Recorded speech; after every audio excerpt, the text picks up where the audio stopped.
Hello everyone, welcome back to my channel. So in this video, we are going to see about PrimeNG.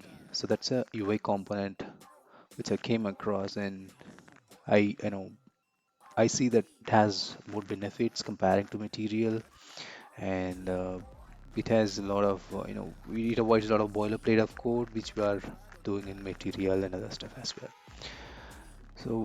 So for this series, what I'm planning to do is we are going to develop a expense manager web application which includes PrimeNG and Angular, and for the backend we are going to use Firestore.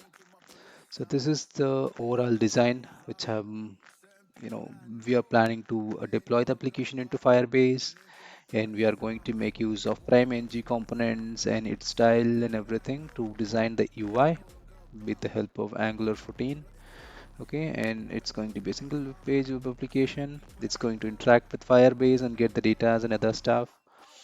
Okay, so this is the overall architecture, and let's move into PrimeNG. See here, you have a lot of UI components and other stuff you can make use of in your web application, and it is also responsive with respect to the mobile. Um, you can design your own theme, and this also comes with some of the pricings and to get your designs and other stuff done. You can pay and get the designer license, and in that way you will get the PrimeNG blocks whatever you have. See here, there are a lot of blocks available. You can browse through the all the blocks for heading, data display, list, forms, and all the other stuff. You can there are free blocks available as well, and you also have some paid, like most of them are paid, so you can make use of them if you want.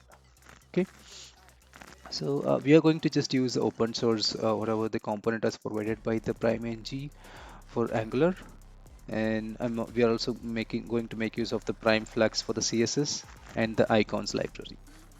Okay, and apart from that, let's move in. So we have seen the architecture. I will open what we are going to do further for initial steps. So you know that we have come across this in all the videos, like creating a new application. So we have to create a new application with ng new generate the expense manager PrimeNG, and the next step is we have to install the PrimeFlex. This is the CSS you have, and you just have to import that into your styles dot yes CSS. Okay, and next thing is the PrimeNG and PrimeNG icons. Let me open the Visual Studio to just show you the project architecture, how it is looking. Okay, and there's a spelling mistake here. Let me correct this. Okay. Uh, so here, if you look at the next thing is we have to include the theme. So we are just going to use a a light Lara light blue theme. You have a lot of themes available in PrimeNG. You can just browse through here and you can just use the themes. So let me go inside the PrimeNG. So this is the first step. We have already done the PrimeNG and the PrimeNG icons we have installed all the things, and you also install the PrimeFlex for the CSS support.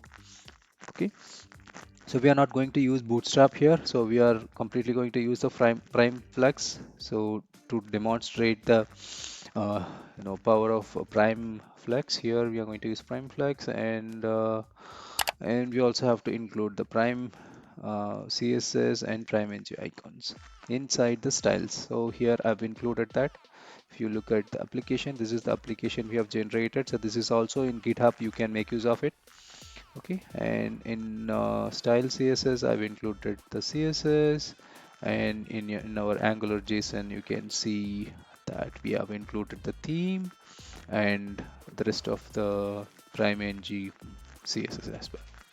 Okay, and the next thing is we have to include the ng module. So there are a lot of ng modules. As like Material, we have um, a lot of components the modules which are available as per PrimeNG, like the dialog, the confirmation box.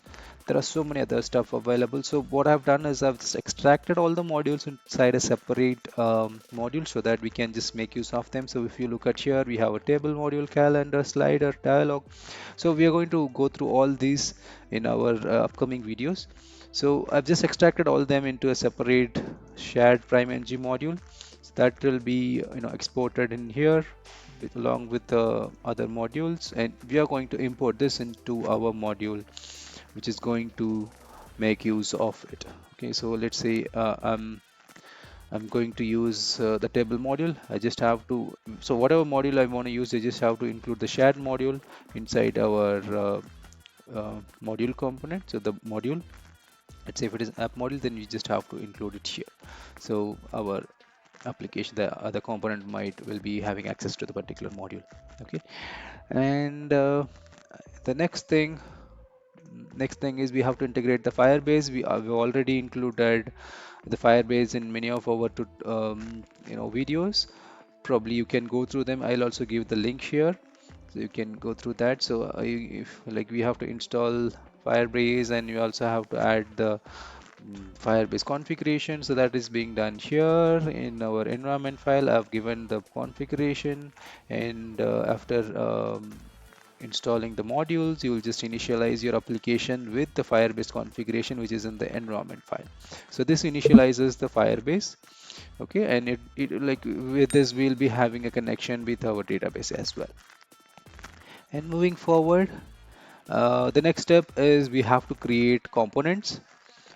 Just like I have created a sign in, sign up, forgot password, verify email. So these are the components which you're going to use for the authentication. So that I've put it under auth folder, and we are going to create a module for home. So that's going to have our main page, all the day, all the after login, it will be redirect to our home, and from there we'll be having a dashboard and other stuff. Whatever the expenses are going to be added, everything is going to be done here. Okay, and for authentication, we also need uh, a model. So that is nothing but the user model that we're going to create with this. And if you look at here in the shared folder, I've already, one second, yeah, here I've created it. This is, we can also move it inside this. It's not required here. Let me move it here, move it. Okay, so if you look at here, shared services, auth service. So we are see here, what we are doing is we are just, yeah, we'll just update. Okay, sorry, I have not done it. Probably it might ask here in sign up and sign in. Yep, it's going to error out here. Let me import it again. App share.service. Okay, let me do it later. For now, I'll just explain you what being done here. Okay, so here it is sign in with the user and email and password, and we can sign up with the email and password. Probably we can include other parameters as well, and we can also send the verification email to the email ID which is given here, and then after the verification we can allow them to log in. And we are also having a functionality to retrieve their password with the forgot password, and we also have a method to retrieve whether the user is logged in or not. And we are also creating a function which allows us to uh, authenticate an user with their Google user ID, Google email ID. Okay, and there you go, all the other methods. And last one is the sign out. It will allow us to get the user sign out of the application. This is the method which is going to be used to set the user data. Okay, and this is also cached inside our local storage as like the other application which we saw.